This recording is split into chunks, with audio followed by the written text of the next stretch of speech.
So we're going to talk a little bit about multiplying fractions and when you can cancel out. I mentioned this to you last week briefly. I'm going to read this document through with you. I'm going to post it on the learning announcement so that you can read it again later.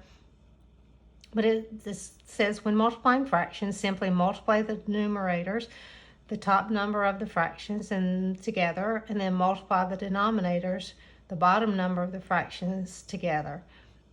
And then it says it is a good practice to check to see if any of the numerators can cancel. There's that word, they can cancel. Canceling is done when the numerator and denominator can be divided evenly by the same number.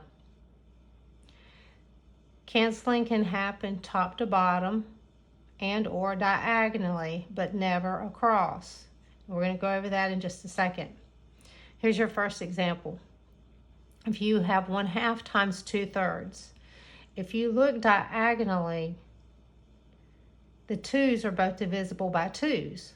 Here, 1 and 3, yeah, they're divisible by 1, but you still end up with 1 and a 3. But let's read on. So this product can be canceled. Divide the numbers in the fraction by 2 to get the canceled answer. So they've just done it across.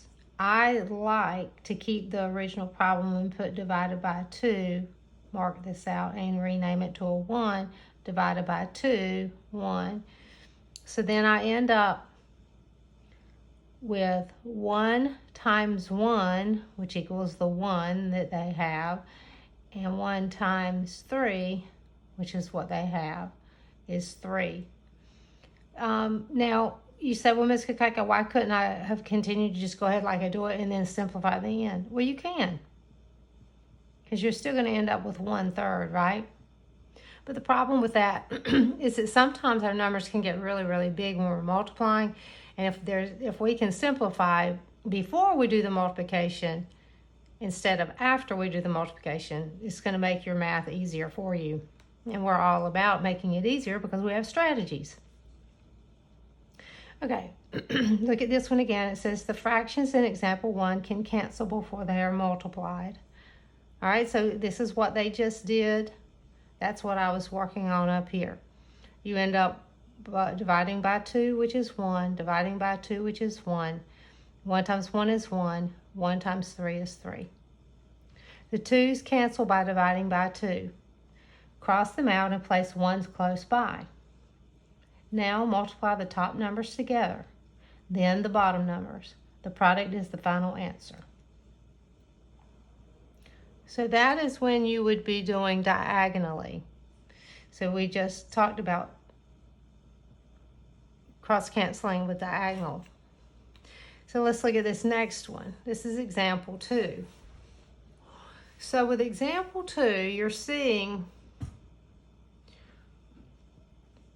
that even before you start, you don't even have to, you could cross-cancel both ways, but before you even start, you know that 35/40ths can be simplified by dividing those both by 5. So I'm simplifying top to bottom.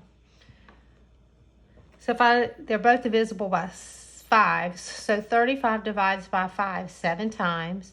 40 divides by 5 8 times. You're going to simplify this one top to bottom. What are 10 and 1,000 divisible by? They're both divisible by 100s. So 100 divided by 100 equals 1.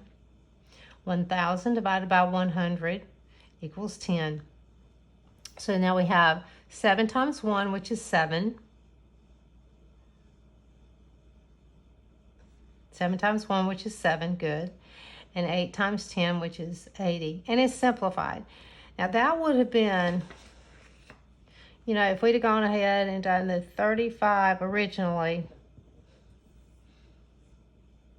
times 100 over 1,000, I would have ended up with 3,500 for my numerator and 40,000 for my denominator. It's much, much easier. Look at the answer now, 7/80ths. So then we're going to go back and we're going to say it. We're going to read it again. It says cancel by dividing by 5, which we did.